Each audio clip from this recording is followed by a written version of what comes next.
The Kentucky Small Business Development Center is a statewide, nationally accredited program that provides no-cost, confidential business coaching and training services. Whether you're just getting started or are ready to expand, we have the tools, resources, and expertise to help you succeed.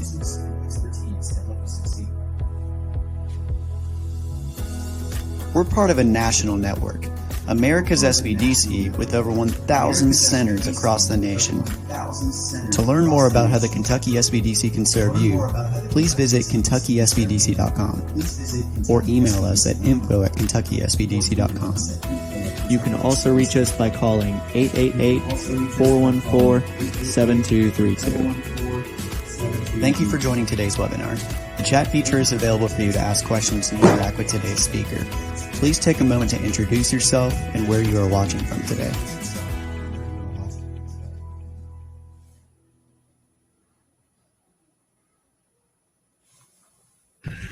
Hey, welcome everybody. I'm Dave Etkin. Thanks for joining us together.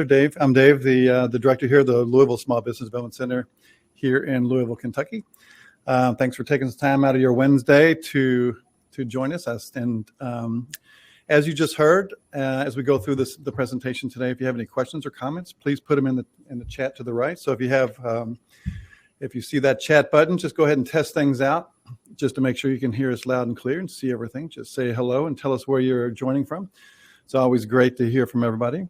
I see Dwayne there. Dwayne, how you doing? Dwayne's a good friend of mine. Glad to see you. Michaela and Terry from Paducah. Hello, everybody.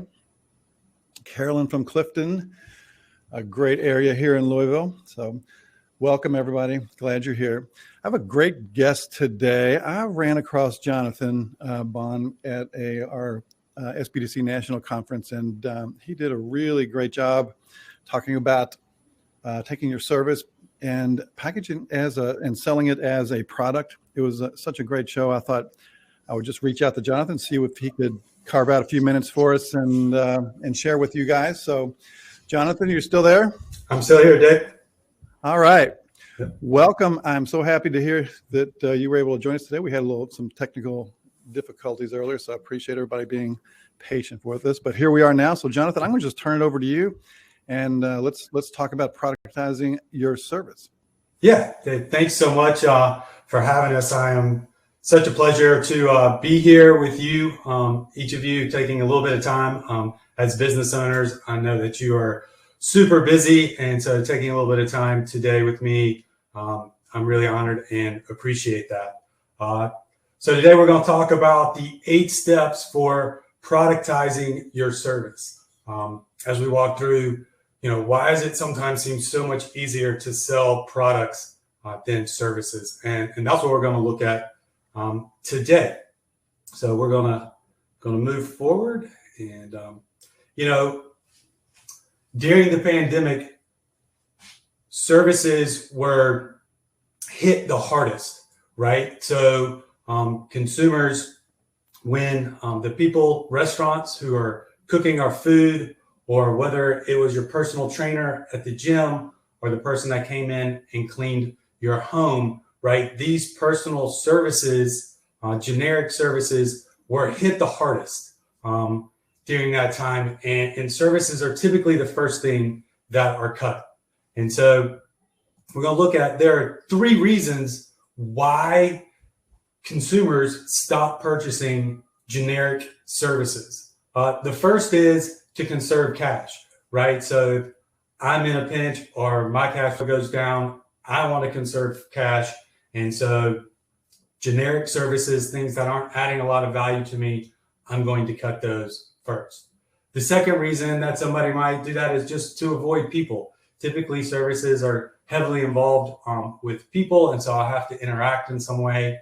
So again, during the pandemic, right, people are now more worried about people coming in their home. And so maybe they don't hire cleaning services because, they're concerned about that. Now we've moved past that a little bit here, and we've come up with safety regulations and stuff, but we still have to be very clear about the service and value that we're providing. The third reason that consumers stop purchasing services is they do it themselves, since a lot of times it is labor intensive. So maybe now that I'm staying home and working remotely, I have time to clean the house or cook or do something along those lines. And so now I am doing those services myself. And so, let me get the right button. This is also true of business services, right? So whether you're running a marketing firm or maybe an IT services, those services are also, from a business perspective, we're also hit relatively hard because those are the first things that are going to get cut from a business as well.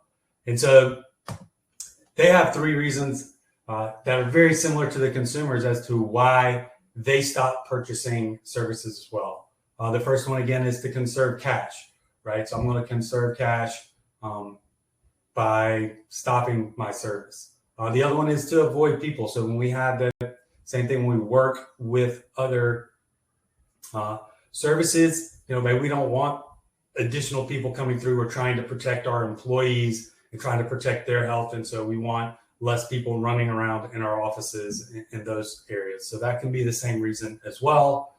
And then for businesses, it's short-term survival. A lot of times, marketing, IT, a lot of services are long-term visions. They're big projects. And so when a business gets into the sense where I'm just trying to make it through the next few months, they're more likely to kind of cut off those because they're not looking at the long term. They're just focused on the short term. So when businesses start focusing on the short term, they start cutting out some of those services. And so businesses also have kind of a unique way that they run. When they start off, they start typically with a few core employees. And then once they start to grow, then they start hiring kind of the second level, which is contractors. And then beyond that, once they have kind of their contractors, then they start hiring consultants to specialize. So again, those IT services, those marketing services, things that are typically highly technical. And so they tend to grow out in that regard. And so the important thing with this chart is typically when they start conserving, when they start pulling back, they're going to go in the reverse order. So they're going to start cutting the consultants, and then they're going to start cutting the contractors. The last thing they want to do is mess with their employees and downsize and have to mess with, deal with that downsizing of their employees. So they're going to do that at all costs, at last cost. So that's going to be the last thing that they try to do.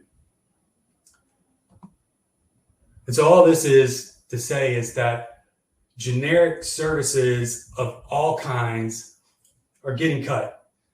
They're typically the first thing to go. They're the first thing on the chopping block. And so as business owners, particularly as service-based businesses, we want to think about how we can create value, how we can productize our service, right? Because people are still buying products that solve their problems. And so this is a quote from Theodore Levitt, who is a famous Harvard Business Review professor, that shared this famous quote, which is, people don't want to buy a 1/4-inch drill. They want a 1/4-inch hole, right? And I love this quote. That's when I go down to Home Depot, I go to Lowe's, I may be looking for that 1/4-inch drill bit, but I really don't want the bit. What I really want is a hole in a board somewhere, right? That's what I value. I need that hole. And so thinking about our products and our services, thinking about what value proposition they have, what value they create for our customers. And that is kind of an advantage that products have a lot of times over services. And we're going to get to that in here in just a little bit. So thinking through that, right, when we went through the pandemic and COVID was a great kind of showing how products can replace services, right? So this is paleo time, right? When we stopped going to the gym, we started buying bikes. And not just Peloton. Peloton did really well over the last 1.5 years selling a product, right? When we replaced that gym service.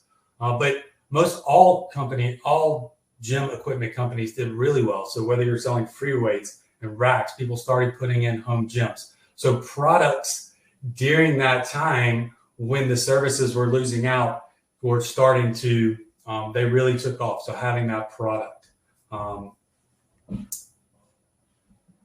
So we're going to look at a few other examples. I'm going to bring these through the presentation, so these will keep kind of coming up just a little bit as we walk through the 8 steps. But here's an example of a restaurant. So Gorilla Tacos is a Los Angeles-based taco company, taco fine dining, where Los Angeles went out for a fine, meal to kind of relax after work, meet friends, and just had this great environment that people went to hang out in and to eat some tacos. But then they had to pivot, and so they turned to creating what they call the emergency taco kit, right? And so they pivoted from having that experience to now selling this taco kit, to this product. And so it's kind of an example of how this restaurant transitioned from an experience service base and being able to take their service and making it into a product. Another one is Spiffy's car wash, right? So this is mobile. You get your car washed, but what they were able to do is they took washing their car. Most of us weren't traveling as much. We weren't driving, so we might not needed the car service cleaning as much as we did, but they were able to change and pivot to a disinfect and protect product, right? So now rather than a car wash, they're a disinfect and protect product. And so these are some examples we're going to look through. So here are the 8 steps for turning your service into a product. So step number 1 is we want to niche down. And so we're going to walk through each of these in more detail. Step number 2 is you want to find your TVR solution. And so that's your teachable, valuable, repeatable solution. Step number 3 is we want to define that 1/4 inch hole, right? We want to define that problem that we're trying to solve for our customer. The next is we want to list our ingredients. Products typically always have a list of ingredients, right? And so we want to, as a service, list what our ingredients are. We want to brand it. So we want to give it a name. We want to make it a thing. We're going to give it a price. We're going to preempt objections. And so, a lot of times in the sales process for services, it's a lot of one-on-one. It's a lot of being able to move in the moment. Products don't have that ability, right? When the product's just sitting on the shelf, it has to do its own selling for itself right there. And so we want to preempt objections, and then we want to manufacture scarcity. So these are the 8 steps, and we're going to walk through these in detail. So let's look at step number 1. The first thing we want to do is niche down. For a lot of services, this is going to be your most difficult part. This is going to be the hardest thing. It's really counterintuitive, because when we're building our business and we're growing our business, I want more customers, right? I want a larger customer base. So trying to niche down and say, hey, just pick this one small group, really feels counterintuitive. It really kind of gives us a little knot in our gut at times. But if you can do this, it helps through all the other steps, right? Because when we niche down, we can understand that customer. We can think through their perspective. We can work through what they value. We can know them. When we have a broad range of generic customers, we end up with generic services because we're trying to be all things to all people. And that's the danger of a service, when we can kind of move things around and adjust things a lot for each individual customer. So niching down gives us like one customer to think about. Some ways and some things to think about that. You've seen this so on the consumer side. You can think about demographics. So what's their age? What gender are they? What's their income? So you can think about the customer from the demographics. Business services have the same thing. You can think about the firmographics. So you can think about company size. You can think about that in either terms of revenue, or you can think about that in terms of just simple size. So how many employees do they have in size? So employees or revenue are 2 sizes to kind of do companies. You can think about the industry that they're in. So are they in pools, or are they in real estate, or what industry they in? Back the consumers, you can think through the life stages. So are they just getting married? Are they younger? Are they retired? So maybe they now need financial planning services more so than the group just getting married. So you can think about the life stage a lot of times, kind of help you out when you think about your customer base. Thinking through same thing with the company. Are they in a startup? Are they in a large growth phase? Are they in a mature phase? And then the last is psychographics. Like, where do you find them? Who are they following? What groups and social groups are they part of? So these are some ways that you can kind of think about niching down. I like to think about like a Venn diagram and kind of doing all three and thinking about where that intersection of all three of these pieces cross over. So we're going to look at an example. Here's an example. Jason Swint is a consultant, and he has this mastermind group that he runs. But what I love about this example is he's not just like, I'm running a mastermind for business owners, right? That might be one circle, business owners. But he's saying, business owners that run marketing agencies. Okay, so now we kind of have two circles. We got two groups that kind of overlap, business owners that are running agencies. But then he went a step further and said digital marketing agencies. So now not just all marketing firms, but digital marketing firms, right? And so that's a very specific and narrow group. And that group's going to have a very similar set of problems that then he is able to address. So he's able to create value for these customers because he's able to niche down in that regard. So I like that example for that. This is another one. This is a consultant who works directly with building user interface UIs, user interface audits. And so they're looking specifically, not just software companies, but they're looking for SaaS companies. So these are the newer companies, right? Software as a service companies.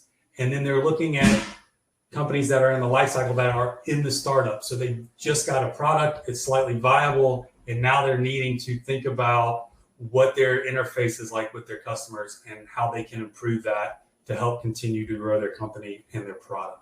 And so this is another example of where they're just very specific in what they're doing and being able to provide their service, which gives them the ability to kind of create a product around that. So once you've kind of niched down, the second step is to discover your teachable, valuable, and repeatable solution. This is really a great exercise. And you can do this on a whiteboard, get out a piece of paper, put it in a spreadsheet. There's a lot of different ways that you can do that. But you just want to list out all of your services on the left side and then create a T, V, and R column. And so I'm going to run through each one of those now. So the first thing we want to look at, is it teachable to employees? That's the T. So the T is it teachable to employees?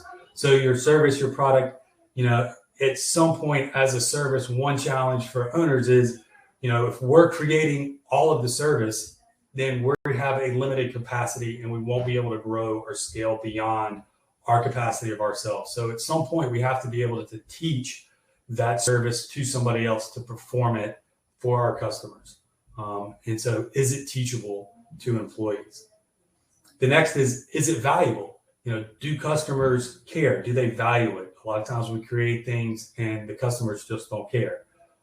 And so we want it to be valuable to a customer. And then the last thing is we want repeat purchases, right? Because once we have a customer, reselling them over and over again is much easier than continually sourcing customers. And so so you can write them all out. You can then rate them on a scale of 1 to 10 on each of these, and it will help you identify which are your best services that are most scalable and most likely going to be the most profitable and most scalable. So I'll give you an example of this one, and that is thinking through like photography. Photography is an example. Dabble just a little bit as a hobby. And so, but photography is, you can think about two different services. So I may have wedding photography and I may have school photography. right? And so I'm assuming that they still do this. I'm a little bit older, but we used to get our picture taken every year at school. And so if we look at these two services, right, I'll look at the wedding industry. Is it teachable to employees? Well, it's pretty artistic. There's a lot of subtleties to that. So being able to teach somebody how to take pictures at a wedding, I can maybe do it, but it might take a really long time. So maybe we call it a 5, right, on Teachable. Is it valuable? It's probably highly valuable. People pay a lot of money to photographers for the wedding. And so we can see that it's valuable based on how much consumers will pay on that. So, maybe it's a 10 on value. Is it repeatable? Well, most people still, only getting married once. And so it is not very repeatable. That's probably like a 1. And so we would add those all together, maybe it averages out to a 5 on wedding photography. School photography, on the other hand, right, it's highly teachable. I can create a system and say, put the stool here, put the backdrop there, put the camera here with these settings, right? Sit the kid down, push the button. It's very systematized. We could probably teach anybody to go and perform this service. So it's highly teachable in that regard. Is it valuable? Well, parents love things with their kids. Maybe it's not as valuable as wedding photography, but they're going to buy it when your kid gets their picture. They love seeing their kids grow up. And so, maybe it's a 6 or a 7 on valuable. And then is it repeatable? Well, it happens, every year. Maybe it's not happening every quarter like we want it, but every year they want to see their kids grow. And so they're going to repurchase this product. And so when we look at these two, we can see that, the school photography, while it's not as great and sexy as wedding photography, it really kind of meets these scalable, where we could really scale it and really build out a business around it. And so that's some ways to think about teachable, valuable, and repeatable in trying to find your solution. So that's step number 2. Once we kind of identify those solutions that are the most scalable.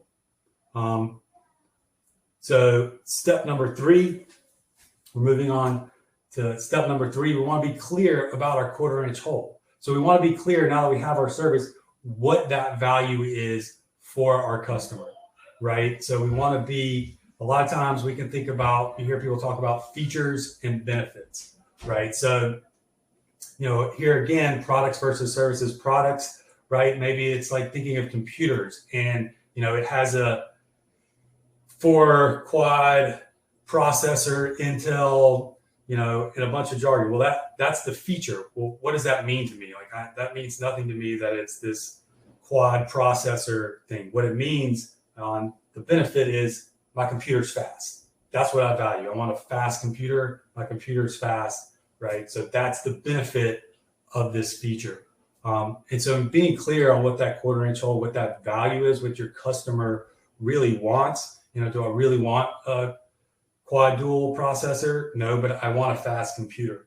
And so here's some examples, right? So again, this 50 car wash, what do I really value as the customer in the service is I really want my car to be disinfected when we're talking about the pandemic and kind of these, I want to know that my car is safe to drive around in, to have people in, right? That I'm not spreading the disease. So that the vehicle disinfectant. And then again, what's the 1/4 inch hole for the emergency taco kit?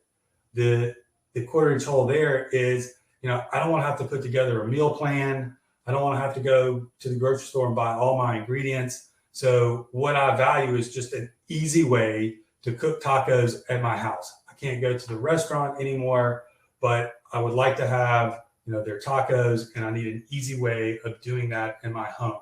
And so, their value proposition really is creating that in-home experience, making it really easy to cook tacos in the house and get a quality product, right? And so this is step number 3 on being clear on what your 1/4 inch hole is, thinking about what your customer is really valuing, what do they value as your service. So we're going to keep moving forward here, leave time. So step number 4 is list your ingredients, right? So products, a lot of times services can be kind of vague because they have, there's a lot of different steps and there's a lot of different pieces to them, but products are pretty clear as to exactly what you're getting. And so listing your ingredients as a service, these are the things that you're going to get, and kind of packaging those together can be really important in creating something tangible. Because what we're really trying to do is take a service and make it tangible like a product. And so listing all our ingredients is an important step in that. You can see here with the emergency taco kit, again, they have 5 pounds of roasted chicken. You get 5 pounds of carne asada. And my favorite is the roll of toilet paper. Back at that time when it was a premium, it was probably worth the price just for that. And so listing those products, we're going to look at a few examples, I believe, that come up here. And so when we get to the step number 5, after we list all of our ingredients, is going to be branded. So here again, this is where we're trying to create a tangible thing with our service, right? And trying to create some standardization, which is really helpful in being able to communicate to customers. So when we brand it, a product typically has a name, Campbell's Soup. People have names, but a lot of times our services don't. So being able to brand your service into those list of ingredients, into a group, into a thing, makes it feel like it's a tangible thing. And that's much easier for consumers to understand and process and value, right? And so in this, following through in our examples, we have the emergency taco kit, right? So it's not just, hey, tacos. It was, taco kit, emergency, gives it this sense of urgency to it. And then the spiffy car wash, the disinfect and protect, right? That has a nice little roll to it. That kind of sticks with you like a little bit of a jingle. And so being able to name it and naming it in regards to what it does, right? So it also gives me very clear indication of what the service is going to do. It's going to disinfect my car and protect me while I'm driving around it. And so branding it, giving it a name is an important step.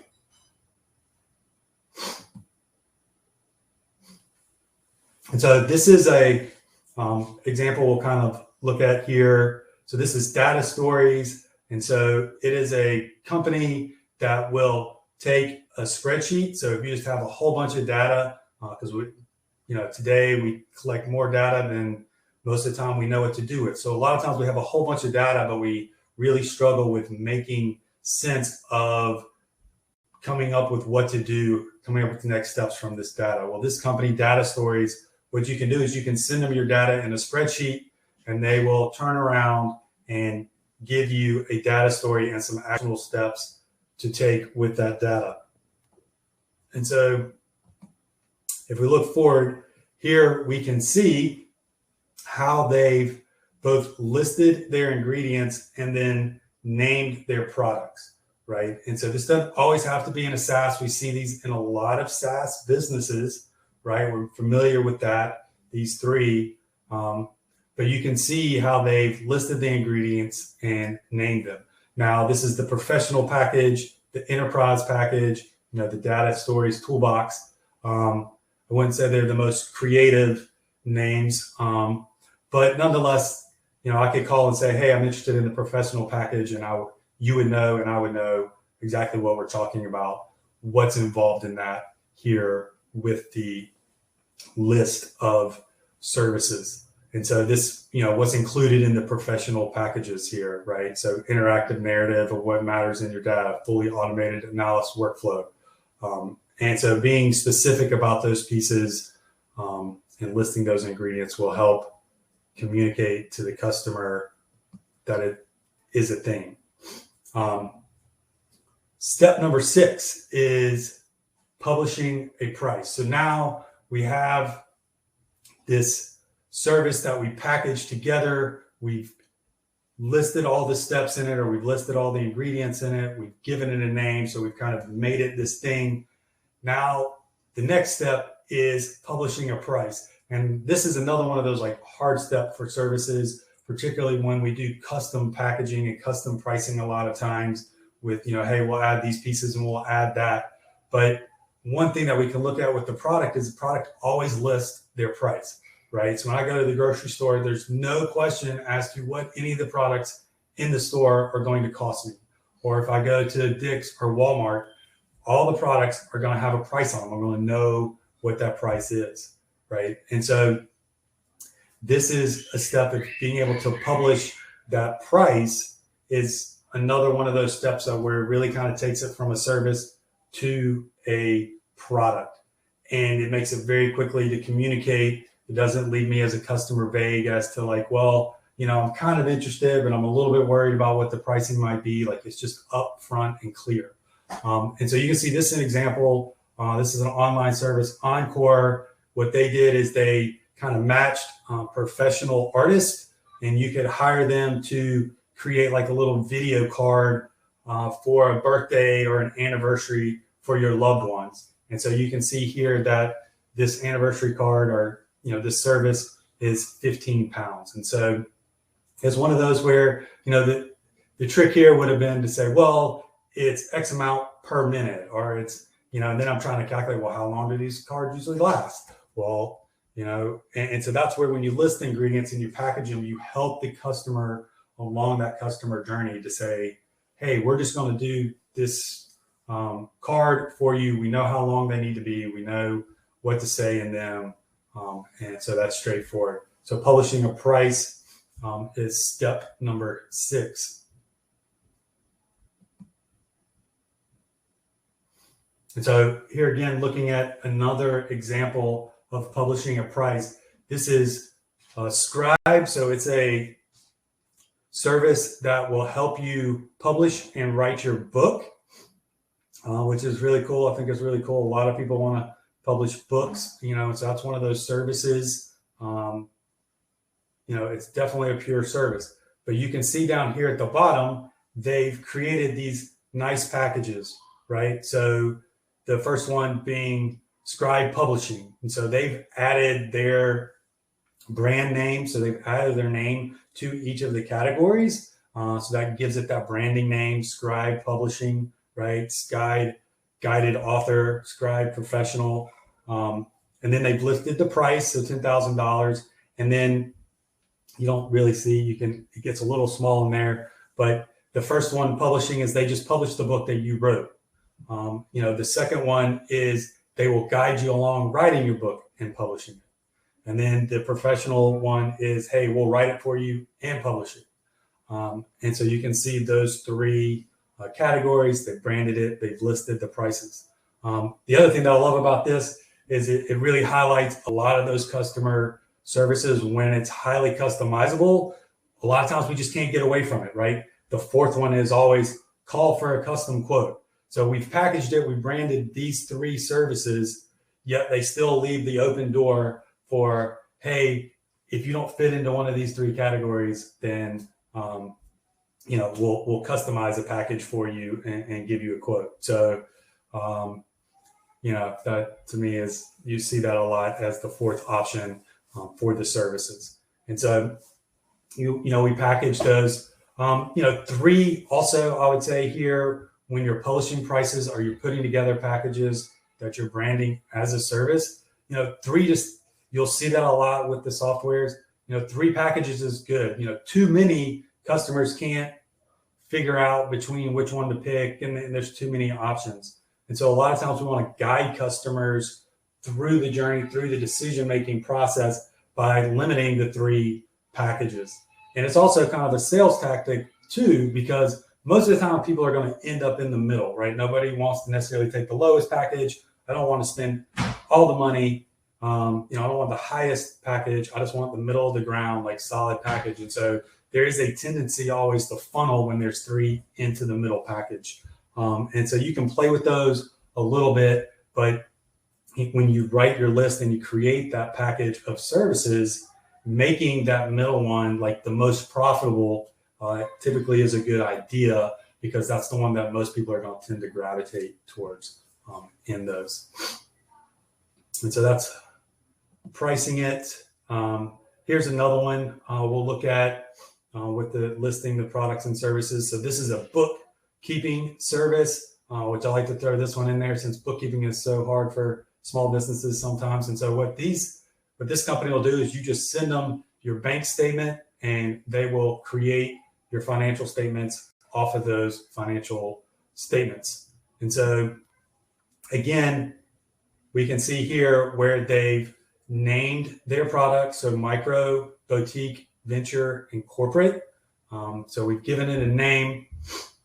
We've got a price published down here, $115 per month, $165 per month, right? And then you can see, if they would list some of what you get for those, that would be helpful. They, up to 5 accounts, up to 7 accounts. So maybe there's not much more to it than that.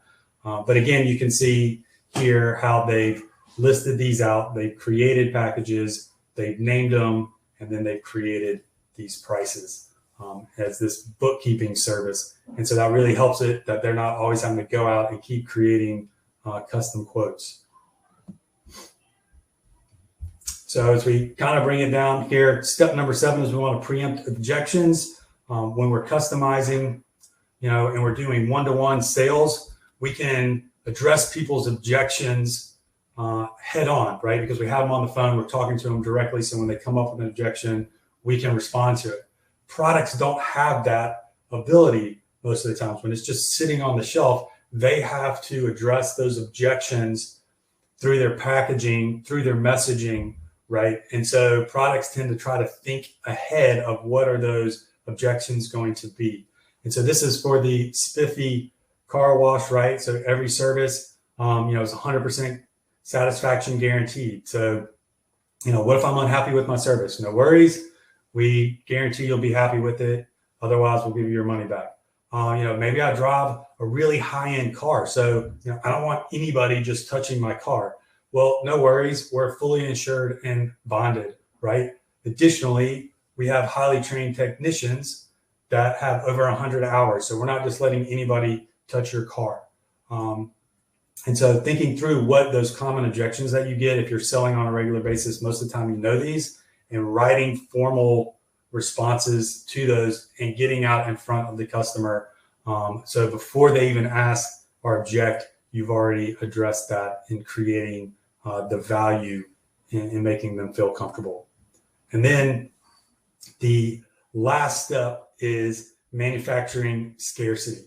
And this one's a little bit easier for services because most of the time it is based off of time and people know that that's a very limited resource. And so whether you're a marketing firm or IT firm, we know that there's not unlimited amount of product. But products, a lot of times when you can just go to the grocery store and buy things, they have to manufacture that scarcity. They have to make it seem like maybe it's gone. So one of these, like we see in the fast food restaurant is like the McRib, right? It comes in, it goes out. So you better get it while supplies last, right? So that creates that scarcity. It's manufacturing the scarcity. Could they make the McRib all year long? Sure, it wouldn't be a problem. But I can't create that, I can't manufacture that scarcity if I'm doing that. So I only release it for a limited time. And so you can see that. So you want to create this for your services for a reason to connect. So here again, looking back at the mastermind group that Jason Swint had for the digital marketing firms, you notice it was request an invitation. And so could he have the group be as big as possible? He could. But just the way that he says request an invitation, it makes it like, oh my gosh, I might not get in. I don't know how many people he's even going to take. And so there's this level of urgency and this level of desire that's created because it's just not open-ended, that there's a limited number of seats. And so we want to create manufacturer scarcity for our products.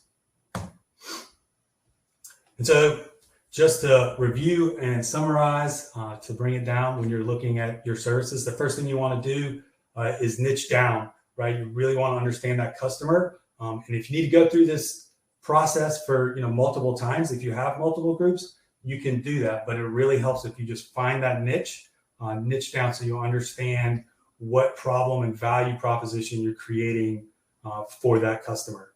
You wanted to define your quarter-inch hole, got those flipped. I keep changing the quarter-inch hole in the TRV solution, but you want to create your quarter-inch hole. So what's that value the customer is looking for, right? What do they need, and thinking through those features and benefits, really focusing on those benefits of your service for your customer. So it's not generic, but they understand the value that you're creating with your service. Then you find your TRV solution, so your teachable, valuable, repeatable solution.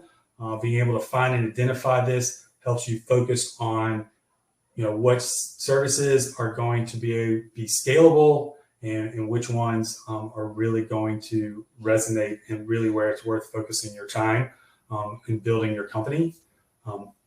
Once you've identified those solutions, you want to list the ingredients to that, kind of group it together, brand it in step 5, give it a name to make it a thing, attach a price to it so you can move forward so people know what the price is. They don't object to the prices. They don't negotiate as much if the price is just listed, right? So listing that price, then preempting objections, thinking through what the objection is going to be and addressing those up front, and creating scarcity and a desire for your customer to buy now.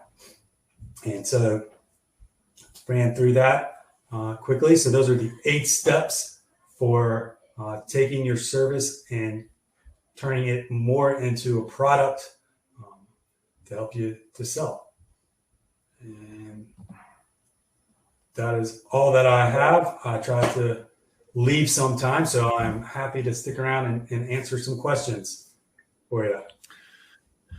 Thanks, Jonathan. That was awesome. It was even better the second time around for me. It was really great.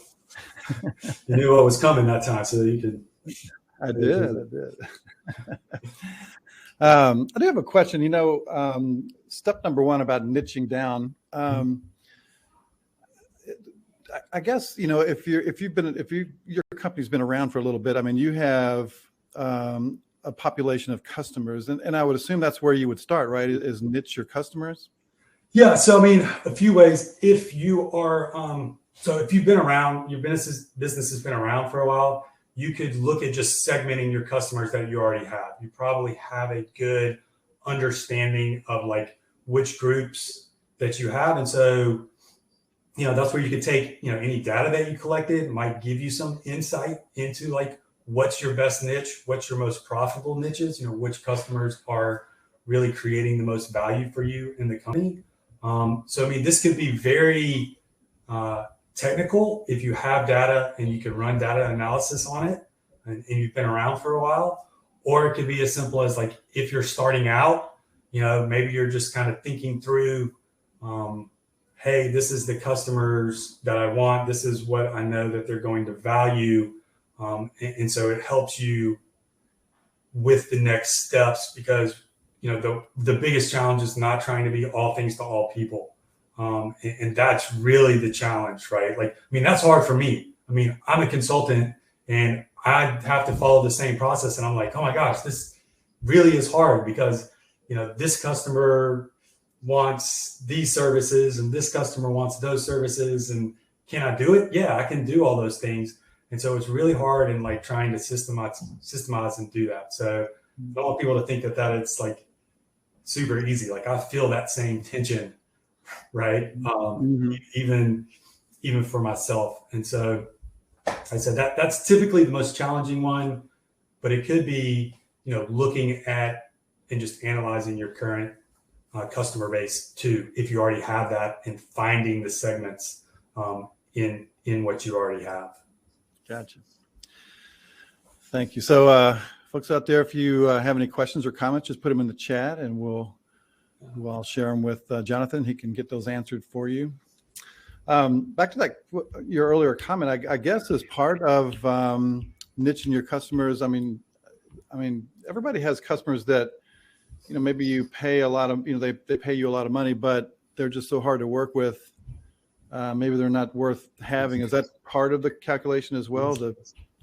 Other than just yeah, like I said, I think you can look at that a little bit. You can cross those with your TVR solution and kind of your niche, right? When you're looking at that product of like trying to grow your business and scale, you want to scale the customers that are going to be the most profitable and allow you to, I mean, that's why that TRV is so great, right? Like it's teachable, it's valuable, and it's repeatable. So it's going to allow me to scale.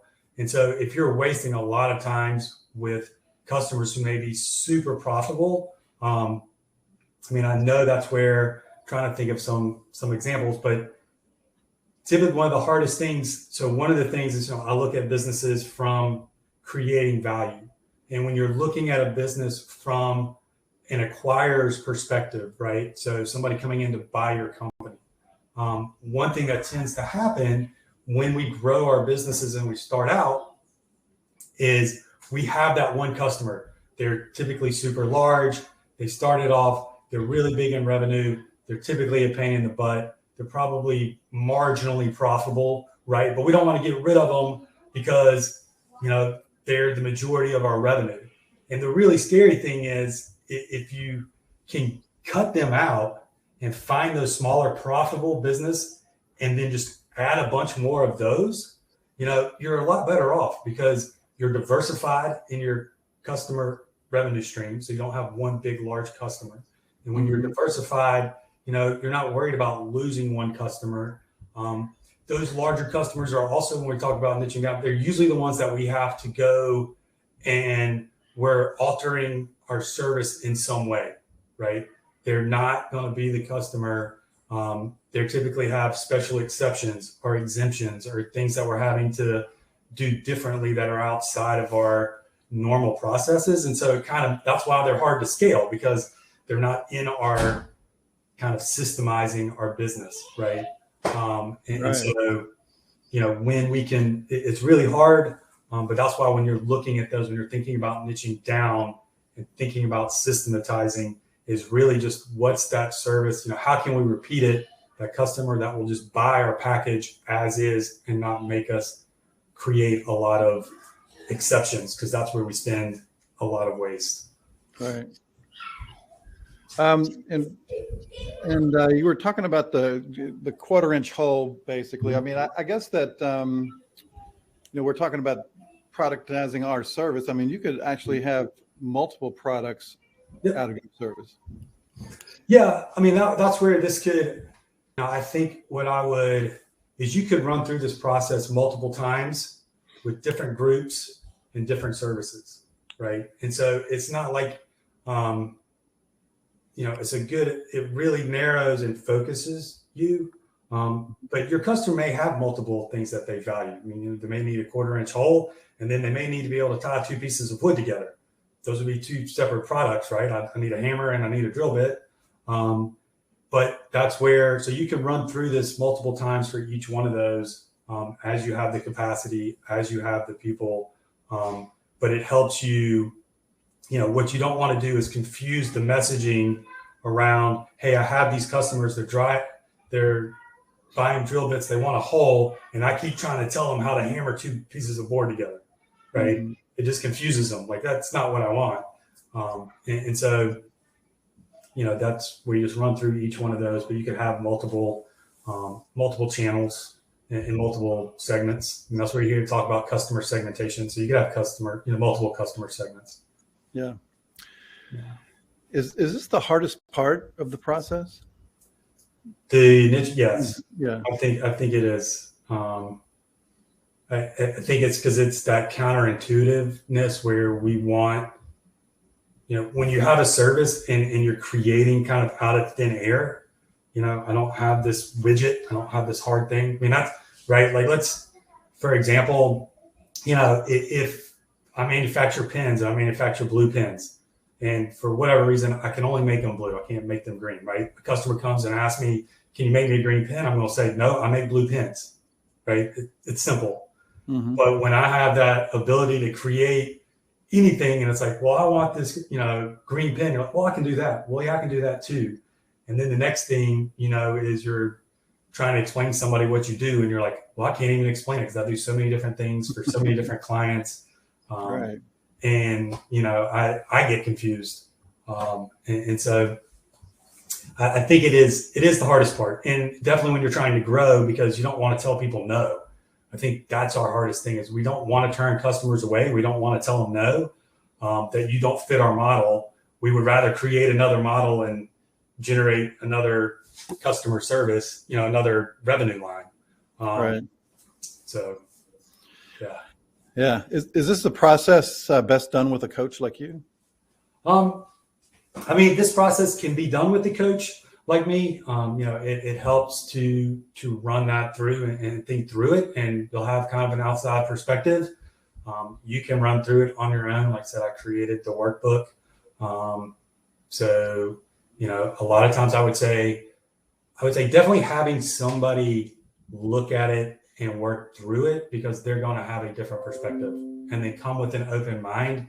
A lot of times as business owners, we fall in love with the baby, right? We fall in love with our systems and our processes. And when somebody says, well, I don't really think, I'm not really seeing the customer value that like you see it. Right.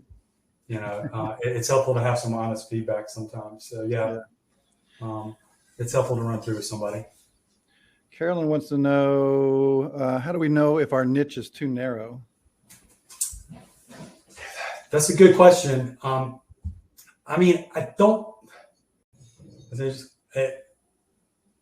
If it's too narrow, it's too narrow if there's not a big enough customer base, right? Like if there's not enough customer base to make a viable business model. So, it's too niched if it's like there's only going to be one customer. Then you're a little too far, too niche. That's not, like I said, that's not typically the standard, because usually you can find, and that's the thing that's been great about the internet, right? It used to be pretty hard, if you wanted to find very specific customers that, how many digital marketing agencies were there in your hometown? So if you just wanted to focus on digital marketing agencies, it was kind of hard to do that in providing a service in your town. But now that the internet's kind of opened that up, you can find them geographically. We've really separated the geographic. So you can find pretty large niche groups now online. But yeah, you want to make sure that it's viable for the business. So it would be too niche down if you didn't have enough customers to make it profitable.